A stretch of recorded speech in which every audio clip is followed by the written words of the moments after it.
This is the screencast for section 3.7, example 3. Our directions say, show that the slope dy dx is defined at every point on the graph of this. Well, if we're supposed to show that the slope dy dx is defined at every point, I'm going to need to know what dy dx looks like first.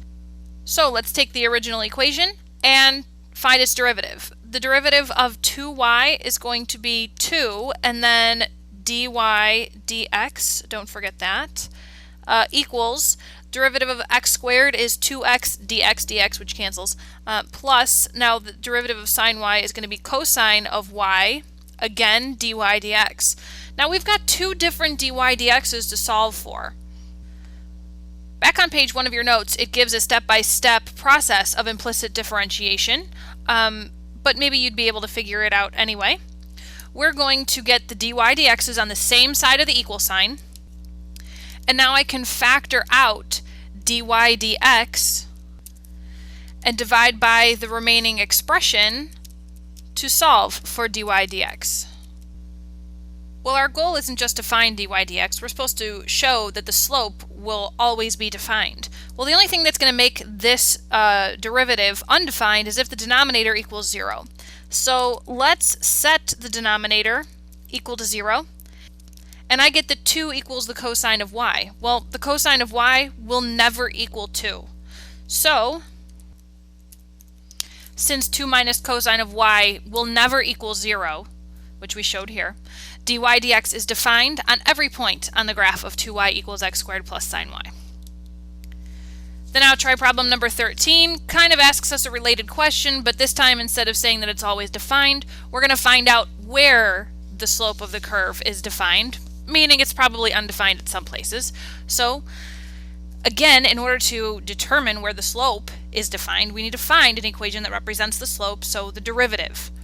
I see in my equation here that I have x squared y. I've got a product minus another product. So I'm going to have to use the product rule and remember my implicit differentiation within that. So the first piece, x squared, derivative of x squared is 2x, leave y alone, and then plus, now leave x squared alone, and the derivative of y is dy dx. Minus, now the second product rule, the derivative of x is just 1, or dx dx, y squared gets left alone, plus, now leave x alone, the derivative of y squared is 2y dy dx, equals the derivative of 4 is 0.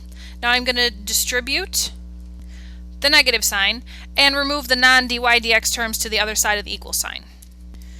Now on the left side I can factor out dy dx and divide by the remaining expression to get dy dx all by itself. And now I have an expression for the slope of the curve.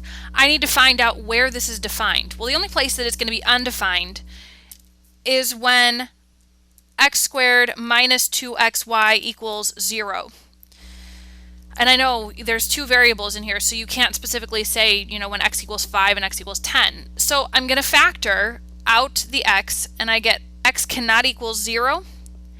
And I get this expression, x minus 2y cannot equal 0. So in other words, x cannot equal 2y.